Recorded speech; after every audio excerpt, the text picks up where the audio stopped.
Let's get to it. Hello and welcome. Today we are in the new Tier 7 Royal Navy battleship, the Rodney. The Meredith is the sister ship of Nelson, so you should expect the ship to be very similar. And the Mackay is very similar, except that instead of a super heal, she has a speed boost and torpedoes. Well, one set of torpedoes, forward-facing torpedoes.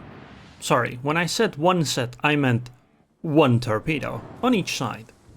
But they do hit really hard. They're basically like cruise missiles. Wait, actually no. Cruise missiles carry less explosive than torpedoes, don't they? Well, these torpedoes are like torpedoes with a lot of explosive power. They hit really hard. So the single torpedo does make a difference. It's not going to be quite like a drive-by from something like a Tippets, but it's still something to be worried about. And because you can launch them basically bow on, it's pretty cool. You can definitely catch people off guard or force them into positions they don't want to be in. It's what I would say is a playable ship, but I think the Nelson is just better, and I don't think the Nelson is particularly great itself. And the problem is that they're both Tier 7 battleships. And Tier 7 battleships means that you have a 26mm bow, but most battleships at your tier have guns that can overmatch that 26mm bow. So being a Nelson class ship means you have an absolutely ginormous bow. In fact, let's take a look at it. So this is the bow, and this entire section at the front is 26mm. Most Tier 7 and higher battleships can simply overmatch this, which means you're gonna take a lot of penetrating hits. But the problem doesn't really stop there. The side stuff is all 32mm, so if you run into a Musashi or HE spammers, you're in a lot of trouble too. But the biggest problem is this. This is the Citadel. Look at how high in the water it sits. Not only do you get punished when you show broadside, but remember, because of the 26mm bow, you can just overmatch the bow and then hit the ginormous Citadel behind it. It's a giant problem, and this is why the idea that you might want to get close in this ship can be itself very, very dangerous. The ship just isn't fast enough to do the diagonal movement that you do on cruisers, and the problem actually kind of gets worse on the stern. It's also obviously 26mm, so you just overmatch this. But look at this. There's a 32mm section, and it's slightly above the waterline. So all you would need to do to Citadel the ship from the aft, if you can hit that part, is to go through the 26mm plating and then 32mm. It's quite susceptible to AP is what I'd like to say, especially at closer ranges. So while the torpedoes on this ship might be effective, quite often you just can't use them. See, in this match we're in a tier 5 to 7 battle, right? So there's gonna be a bunch of ships that cannot overmatch me, or maybe it's 6-2, doesn't matter. But if you get into a tier 7 to 9 battle, all the tier 8 battleships basically and all the tier 9 battleships and most of the tier 7 battleships can simply overmatch your bow. And that's just an enormous problem. It's a problem with the Nelson, and I think it's actually a bigger problem with the Rodney, because on the Nelson at least, well, you're an HE spammer, so staying far away is fine.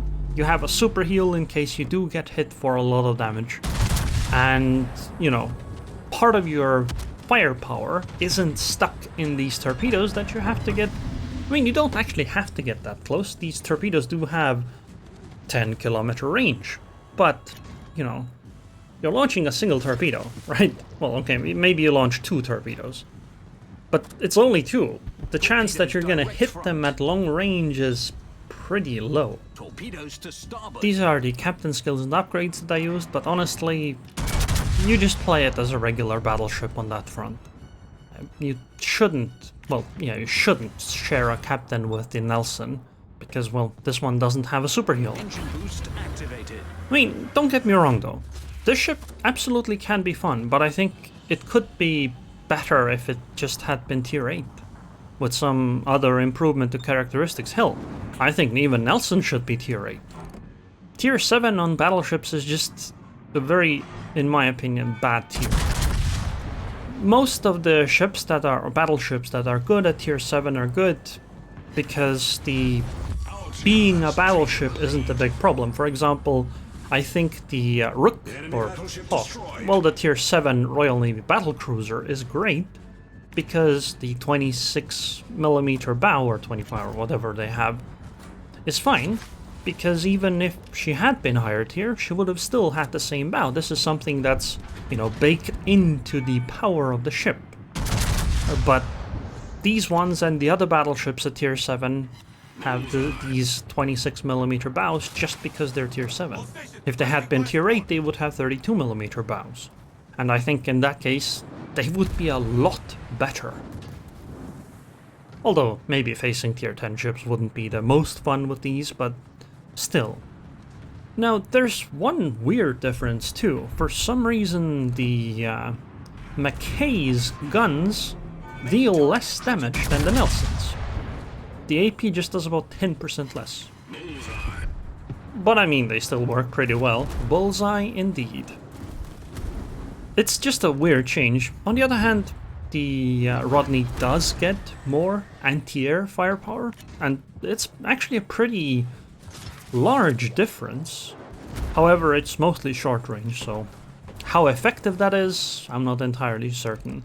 Also, the torpedo tubes seem to get knocked out fairly often, because, well, you are sailing bow on, and the torpedo tubes are on the bow. But overall, fighting cruisers in this ship is pretty great.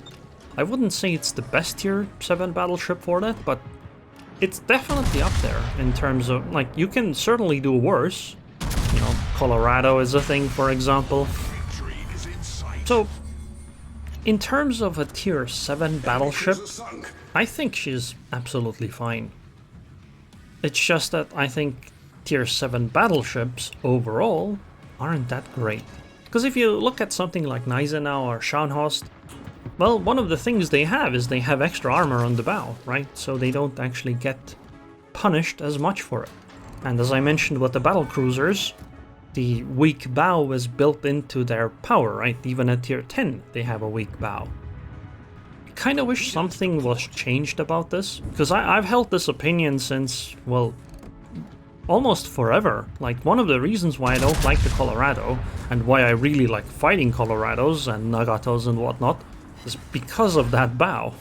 Oh wow, 12,000 damage. That's pretty good. Do we really not get to torp anything today? Come on, I want to torp something. New Orleans, come out, wherever you are. Well, actually, I know where he is. He's just... He's not concealed. He is in cover. Well, Tiger, I think you're in trouble. Goodbye. Enemy battleship destroyed. This reminds me, this aiming, that there's one other difference that just feels a little weird. The Rodney, for some reason, has a 1.6 sigma compared to the Nelson's 1.9. It just seems weird. I'm not really sure. Maybe they're accounting for the torpedoes. Could be. It's just, yeah, it feels a bit odd. I would definitely recommend the Nelson over this ship. But, I mean, if you like the idea of the ship in historical terms, and if you aren't getting up-tiered, yeah, the Meredith is quite okay. See? Look at that! 29k damage to the repulse. I mean, granted, he's showing a bit broadside, a bit more than you should, but one of the strengths of this ship and Nelson, and actually more of the ship, is that you can advance because all your guns are at the front and they turn, you know, to the front. So you can just weave while advancing on ships. And that's actually pretty great. Wait, there's a submarine behind me. Oh no. Nah, we're gonna ignore him. Well, try to. We're gonna deal with these battleships. This is far more delicious than that. But yeah, one of the strengths of this and the Nelson is that you can advance. But this strength is actually a little bit more to the Rodney's favor because you have the speed boost and you have the frontal torpedoes. So doing this is actually more beneficial on this ship. Come on, New Orleans, eat a secondary hit, please. Oh, come on. The Synops survived with a little bit of HP. Come on. Oh, nice. Enemy cruiser sunk. A close quarters expert from the stern for a Kraken unleashed. Very nice. Victory is in sight. The question here is, do I fire all the guns? I kind of don't want to. Okay, good. I'm just worried that, you know, I only hit a single shell. Sometimes that's what happens. You only fire one gun and it turns out none of them hit. The submarine is a bit too out of range. I'm gonna drop them anyway. It's not like I have any use for them. While we deal with the West Virginia. So, with this bow weakness given, one of the things that you should be doing is you should be diagonally against targets that can overmatch your ship. I recommend using the ship angle indicator, I think it's called Battle Expert. And one of the reasons is that, as you just saw, the shells hit the center of my ship rather than my bow. If I was perfectly bow on towards the West Virginia, chances are some of the shells would have hit my bow, right? That would mean that the ship that can overmatch it could overmatch it. But because I am angled and diagonally, they're more likely to ricochet instead. Aw, we didn't get the West Virginia, but I suppose I shouldn't be that greedy. I mean, I have sunk half the enemy team. So, as you can tell, the ship definitely can be effective, especially if you are top tier.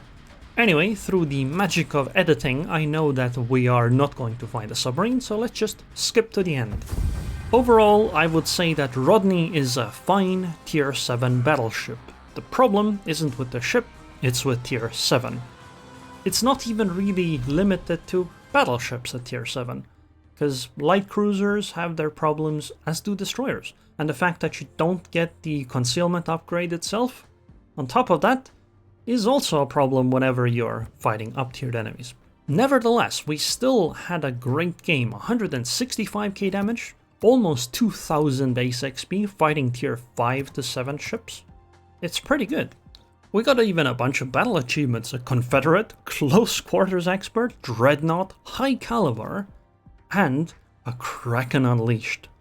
I mean, we actually even exceeded that, we sank half the team. So you can definitely do well with the ship. Anyways, I hope you guys enjoyed this video. I would like to thank the patrons on Patreon. Thank you very much for your continued support, and I hope I'll see you guys next time.